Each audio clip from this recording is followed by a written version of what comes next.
Vamos a ver si se acá la tabla que sigue, hablar de densitometría. Buenos días. Bueno, ya les agradecía a las doctoras Michalad y Felicitas Mercado por la invitación. Yo voy a hablar de métodos diagnósticos, en realidad una mención de los otros métodos aparte de la densitometría, pero bueno, creo que tenemos que mencionarlos y saber de qué se tratan también. Los métodos diagnósticos para densidad mineral ósea están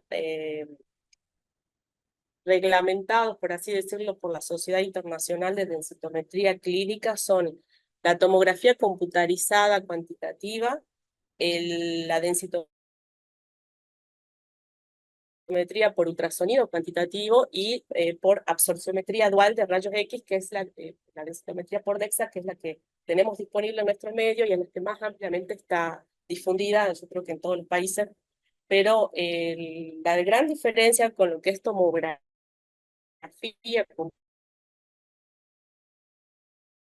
se puede diferenciar lo que es masa, densidad mineral en hueso cortical del hueso trabecular. Y eso es muy importante porque muchos medicamentos, muchos fármacos, patologías influyen más en un área del hueso que en otra. La densitometría por DEXA tiene la ventaja de ser un método de menor costo, y lo más importante es que también tiene el paciente recibe una dosis de radiación mucho menor. Como acá vemos en este cuadro, la densitometría, el paciente recibe una dosis de radiación mucho menor a lo que es una tomografía y a los otros métodos diagnósticos que reciben rayos.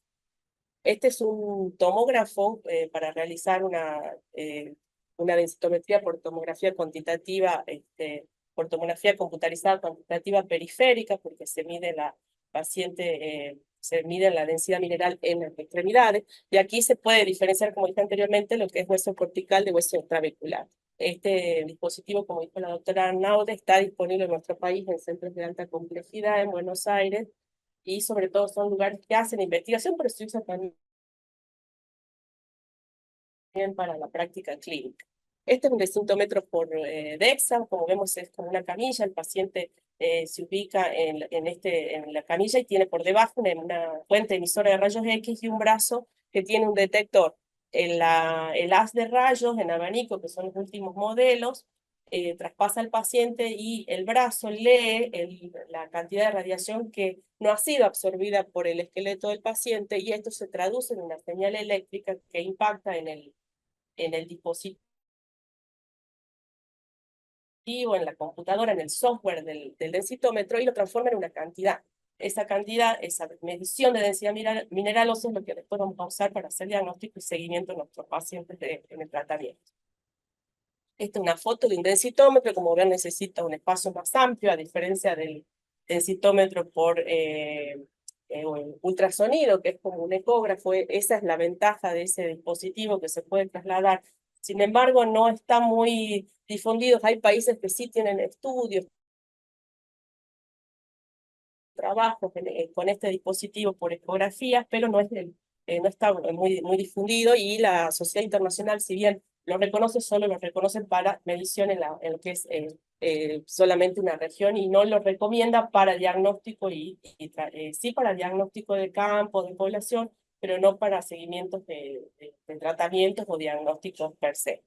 Bueno, como vemos en la densitometría, les quería mencionar los 4 pasos. La adquisición generalmente la toma el técnico, por eso deben de estar bien adiestrados, bien formados para tomar una buena muestra del estudio. El análisis, que es después evaluar la adquisición que se ha obtenido. La interpretación, el informe, que lo realiza el profesional endocrinólogo, dermatólogo, traumatólogo.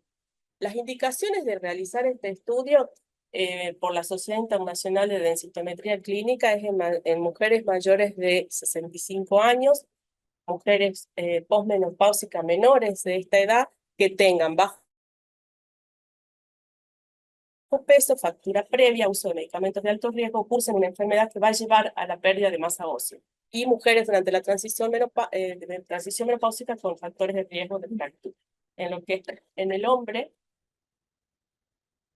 a mayores de 70 años se le debe realizar sin ninguna condición previa, pero si son menores de 70, que tengan... Dos. ¿Cómo voy? Ahí. Ahí. Sí. En menores de 70 que tengan las mismas condiciones que mencioné anterior, o en cualquier adulto de cualquier edad con fractura por fragilidad, que bien lo explicó la doctora anteriormente, cuál era la definición, enfermedad o afección que lleven a pérdida de masa ósea, como una enfermedad celíaca, pacientes que tomen medicamentos asociados a baja masa ósea o pérdida de la misma, cualquier persona que esté siendo considerada para terapia, que esté siendo tratada y queremos evaluar el tratamiento, y cualquier persona que no reciba terapia, pero que la evidencia de pérdida llevaría a tratamiento. Pues esos pacientes que estamos controlando o expectando. Estos son factores de riesgo de fractura. Como vemos, la densidad mineral forma parte de esta gran lista, y cuando estamos con un paciente en osteoporosis ya habla de un riesgo de fractura mayor, pero vamos a charlar más adelante. Después, toda esta larga lista la tenemos que tener en cuenta en nuestro paciente, porque siempre nos va a ayudar a decidir el tratamiento, a decidir cuándo realizar una densitometría o si realizarla o no. Bueno, yo creo que hay que destacar lo que es la menopausia precoz, el fumador, la diabetes, la artritis reumatoidea, trastornos de conducta alimentaria, tratamientos con corticoides que vemos tan frecuentemente. Y una buena prescripción del estudio siempre tenemos que tener en cuenta qué vamos a buscar con este estudio, y es el diagnóstico de osteoporosis, predicción del riesgo de fractura y control y seguimiento del tratamiento del paciente. La buena prescripción del por qué lo quiere pedir, en qué región va a pedir. Muchas veces tenemos prescripciones en regiones donde realmente no es posible la medición, y eso se podría haber logrado con una buena anamnesis. Y también avisar al paciente cómo debe ir preparado al estudio, que ya lo vamos a comentar más adelante. Las regiones que se piden en el paciente adulto es columna lumbar, cadera, unio bilateral, el radio, es un método periférico de estudio, estos dos son centrales, y el radio, el sector que pedimos para evaluar al paciente es el radio 33%, y el cuerpo entero para densidad mineral se usa en niños, y en adultos para composición corporal, que es muy importante en el diagnóstico y en el tratamiento de lo que es sarcopenia, pero no se usa para densidad mineral cuerpo entero en adultos. La preparación del paciente contraindicado en el embarazo, en la mujer, como vimos adelante, se puede pedir en mujeres jóvenes con factores de riesgo, pero siempre descartar esta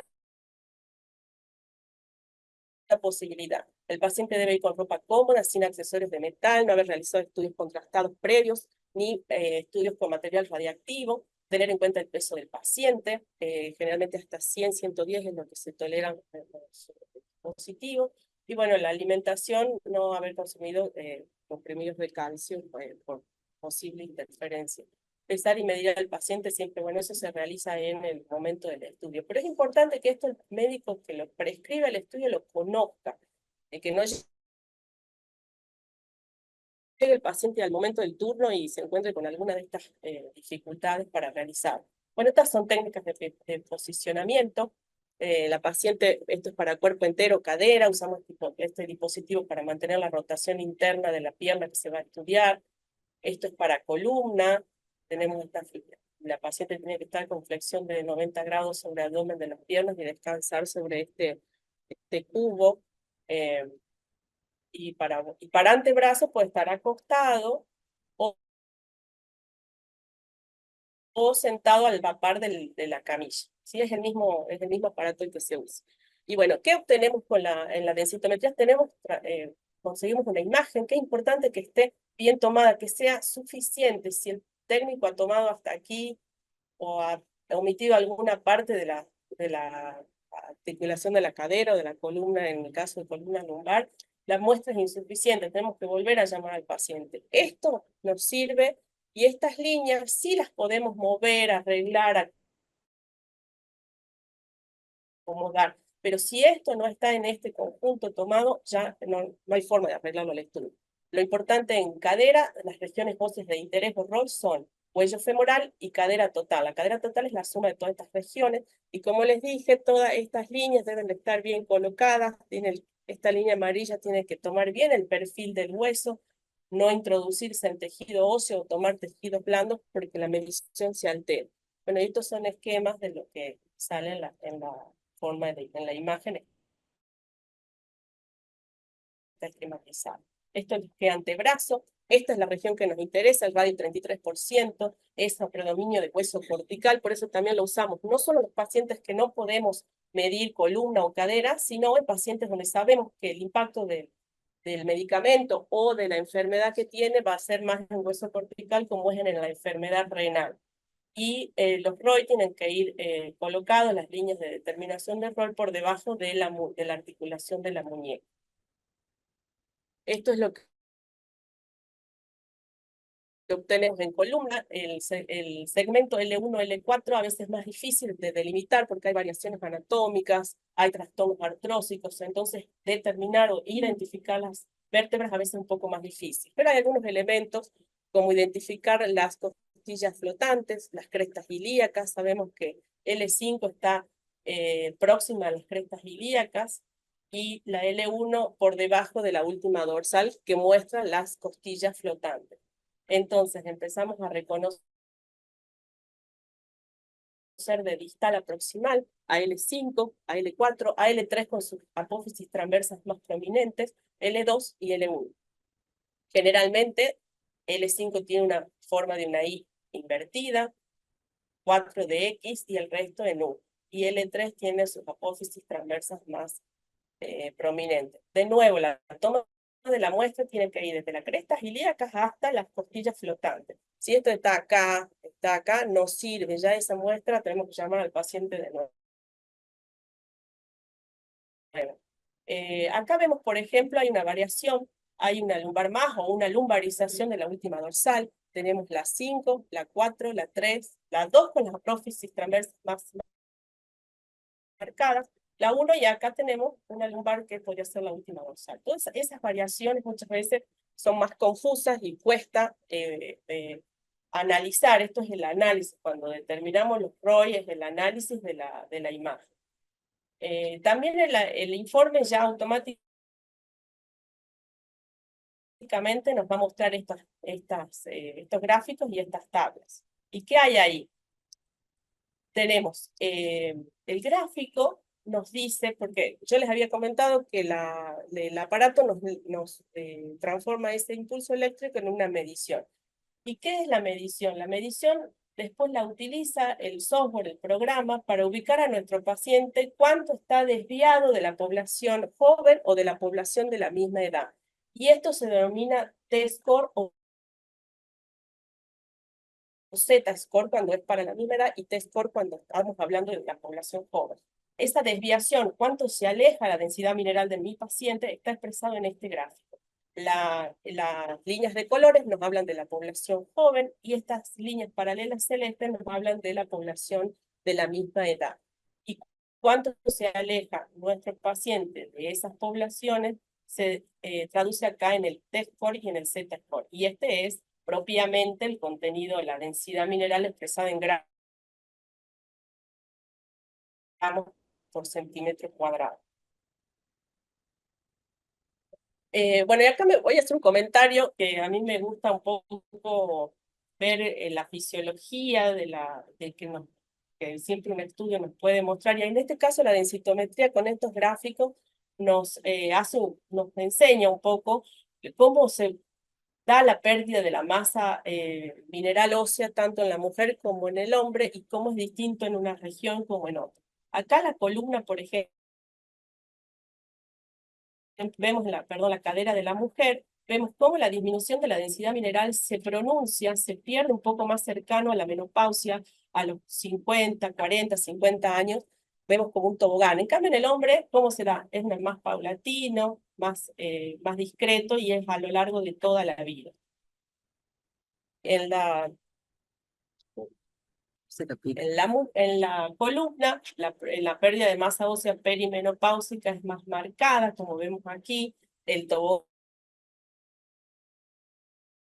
el escalón es más pronunciado también en edad perimenopáusica, y en el hombre empieza a perderse masa ósea en la columna a partir de los 40, 45, y se hace de forma sostenida y más prolongada en la vida. Entonces los 4 gráficos van a ser distintos, nos enseñan, y en este momento, sobre todo en columnas donde en nuestra paciente perimenopáusica hay que actuar, hay que pedir densitometría, metabolismo fosfocálcico, aconsejar sobre los hábitos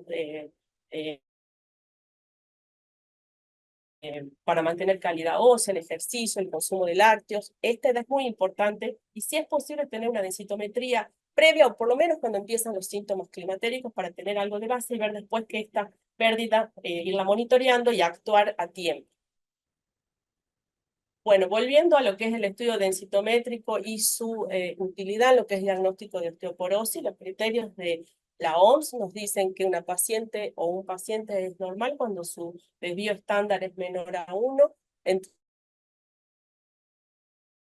1 y 2,5 osteopenia, y cuando tiene menos de 2,5, porque son números negativos, por ejemplo 2,7, 2,8, es osteoporosis.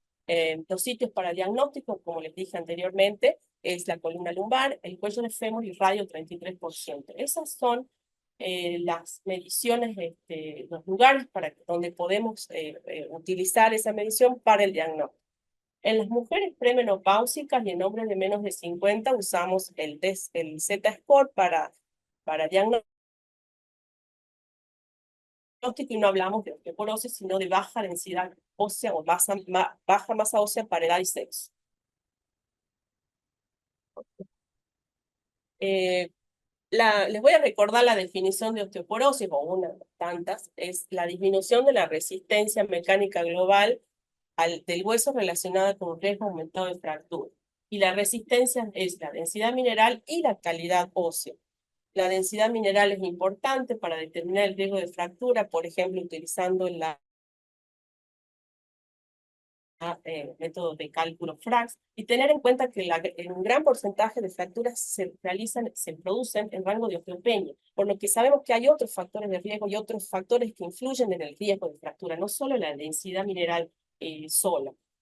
Por eso hace unos años, ya unas décadas, se han empezado a implementar software y programas a la densitometría por DEXA estándar, habitual, que es el gold estándar para el diagnóstico de osteoporosis, pero se han empezado a complementar con otros software.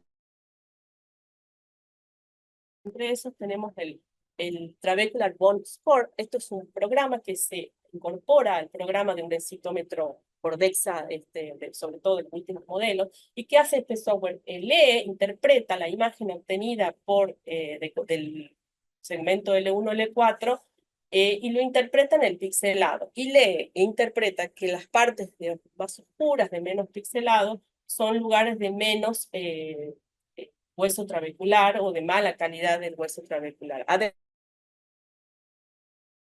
Adelgazamiento o menos trabéculo. Y da un score bajo. Cuando el score es normal o alto, quiere decir que las trabéculas están conservadas y ese hueso es de mejor calidad. Este Trabecular Bone Score también se puede incorporar al método de cálculo de FRAX. La otra tecnología es la tecnología 3D DEXA. Este programa también se acopla, se incorpora al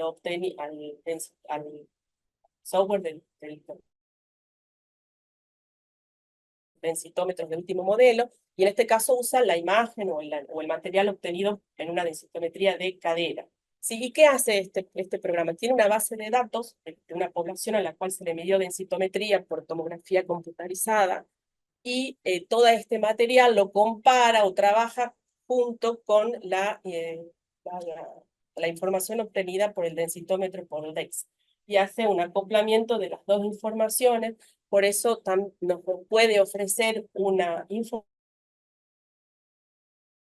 información de la cantidad del hueso cortical y del hueso trabecular, haciendo como un mix de las dos tecnologías, y nos resulta en algo muy útil. Entonces tenemos el Trabecular Bone Score para lo que es el hueso trabecular y calidad de esa parte ósea, y este método para diferenciar hueso cortical de hueso trabecular y, bueno, poder ver el impacto de las distintas enfermedades o tratamientos en uno y en el otro.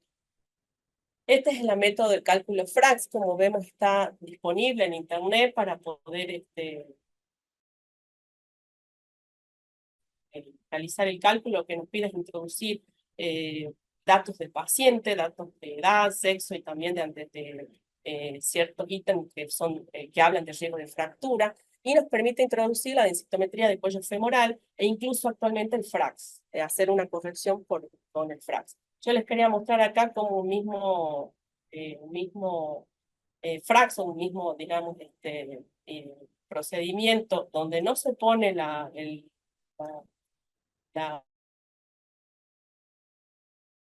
el valor de densidad mineral, como luego de que introducimos, fíjense este porcentaje, luego que introducimos el valor de densitometría, de densidad mineral, que vemos que está bastante alterado, es una osteoporosis, como aumenta con los mismos datos y solo introduciendo este valor, cómo aumenta el FRAX en este paciente. Y acá vemos que la herramienta de ajuste con el Trabecular Bone Score, que también nos da va a dar otro FRAX. Yo no lo usé, este era un paciente mío, no lo usé porque no lo tenemos acá en Salta, al Trabecular Bone Score. Creo, no sé, corrigen, sí. Y bueno, estos son gráficos de umbrales de intervención que se usan para, ¿qué hacemos con este FRAX? Es una herramienta más, no es que solo con esto nos vamos a guiar, pero bueno, este paciente ubicamos por edad y FRAX obtenido, donde en este mapa da a nuestro paciente si por debajo del umbral de tratamiento, o si cae en esta zona donde se sugiere realizar una densitometría donde está disponible. Eso se ve mejor acá en este cuadro, en este protocolo. Bueno, vemos según el FRAX elevado, intermedio o bajo, realizamos una densitometría y según el resultado de la misma, tratamiento o mejora del estilo de vida. Bueno, un poco a manera de mostrar lo que pasa con las densitometrías, que no siempre es tan fácil. Vemos acá trastornos severos artrósicos y cómo modifica la densidad, la puntuación. Vemos una densidad mineral falsamente aumentada, una imagen que probablemente ha sido un relleno por algún trastorno vertebral, presencia de prótesis de fijación, de métodos de fijación. En este caso L1, L2 no están aptos para el diagnóstico, vamos a tener en cuenta solamente de las vértebras restantes. Acá vemos una cifoescoliosis, una escoliosis, perdón, si bien es leve, pero ya nos muestra cierta dificultad para ubicar las líneas de determinación de las ROI. Vemos también cómo aumenta por trastornos artrósicos la densidad mineral. Acá tenemos una línea que yo les decía que debería ir perfilando en la silueta ósea, y sin embargo está perfilada y tomando alguna otra cosa que está por detrás aumentando la densidad. Esto es una prótesis glútea. En esta paciente o en este paciente no podemos usar este método, esta región para seguimiento, o sea, no volvemos a pedir esta región para el estudio del paciente, y vemos cómo aumenta exageradamente la densidad mineral. Y acá me quería detener porque en columna es importante que evaluemos cada una de las vértebras y ver que si hay mucha diferencia entre una y otra, en este caso es mayor de un desvío estándar, se debe tomar las vértebras que tengan menor densidad mineral y descartar las que tengan menos si se desvían en más de un desvío estándar, como pasa en este estudio. L1 y L4 no estarían reflejando la densidad mineral verdadera, entonces no las tomamos para diagnóstico. En este caso se debe informar, interpretar el estudio solo teniendo en cuenta L2 y L3, ¿sí? que tienen 2,7 y 2,5. Y estas dos no se informarían. Podemos hacer diagnóstico y seguimiento con 3 vértebras, supóngase L1, L2, L3, en el caso de que esta estuviera cercana a este valor, pero nunca con una sola vértebra, ¿sí? Entonces con 4, con 3 o con 2 vértebras, siempre vecinas, obviamente contiguas, pero no con una sola vértebra. ¿Qué pasa acá? ¿Por qué? Nosotros nos preguntamos y hay que un poco introduciendo ligeramente lo que voy a hablar de lo que es radiografías, que es muy breve, pero yo creo que es útil. Tenemos que preguntarnos, y acá nos ayuda mucho la radiografía. Acá, en este caso, podemos observar que hay calcificaciones aórticas. Las calcificaciones aórticas pueden ser parejas en toda la pared arterial o ser por segmentos. Entonces, ese segmento nos puede aumentar la densidad mineral de la vértebra que está cercana. Por eso las radiografías, tanto frente y perfil de la columna lumbar y la columna dorsal también, aunque no es un lugar la columna dorsal de medición por densitometría, pero nos muestra muchos trastornos como artrosis, fracturas, los aplastamientos que son tan importantes y que ya per se hablan de una fragilidad ósea y de una necesidad de tratamiento. Entonces, en esta paciente tenemos un aumento de la densidad mineral, pero no la podemos tomar a esa densidad mineral como verdadera porque tenemos este artefacto que nos está modificando el estudio de densitometría. Y en la osteoporosis, en la radiografía, vamos a ver signos como disminución de la densidad del cuerpo vertebral, refuerzo de los platillos, disminución de trabéculas, refuerzo de trabéculas horizontales y refuerzo de las verticales, las fracturas, como vemos acá, y deformidades como trastornos artrósicos o alguna otra presencia de otras de prótesis, por ejemplo. Bueno, esto es lo que ya mostró la doctora, que son la clasificación de Jenan. No lo voy a volver a repetir y aprovecho para comentarles que en el último congreso de AOMI de SAO de agosto hubo varias charlas donde participaron bueno, colegas traumatólogos, tanto como disertantes como participantes en la mesa, y se habló mucho de lo que es el darle importancia a la calidad del hueso del paciente que se va a operar y se va a someter a estas cirugías que son tan cruentas, tan costosas, y gratamente, bueno, veo que hay mucho interés desde el punto de vista de detectar y darle importancia a que el paciente ingrese a la cirugía con una buena calidad del hueso. Creo que ningún paciente de estos debería ingresar a esta cirugía sin una densitometría, aunque no sea del lugar que se va a operar o se va a poner la prótesis, porque cualquier sector va a ofrecer información sobre la densidad mineral y sin un buen metabolismo posfetal y sin haber sabido si tiene un tratamiento previo, por cuánto tiempo, no sabemos el impacto de los bifosfonatos, así que creo que este estudio y un buen estudio de laboratorio es necesario en cualquier paciente que vaya a ser sometido a este tipo de cirugía. Con esto termino. Muchas gracias, doctora. ¿Alguna pregunta para la doctora? Me parece que te Bien. ubico. No, re bien, todo en tiempo, todo bien. Excelente. Disculpen lo rápido, pero bueno. No, perfecto, perfecto, la verdad. Muy linda la clase, muy linda. Así que, bueno, tenemos un detallito para la disertante. Muchísimas gracias.